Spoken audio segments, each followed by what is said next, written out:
sympathy will play to some extent, but candidate matters a lot. And I think it's a combination of both. They would like to see that their candidate wins the election, definitely. But we also would like to assure that we will definitely work very hard for our candidate, Bai Eugene, for the Maupang constituency, and ensure that he sailed through.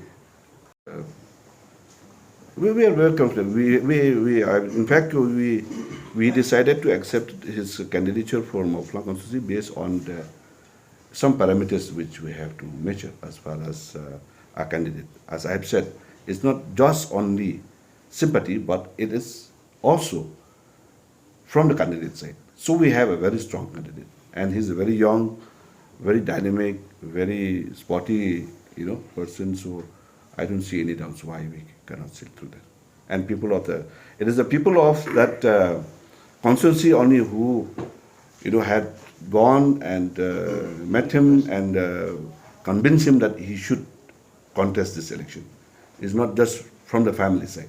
But well, at the end of the day, it is the consent from all sides.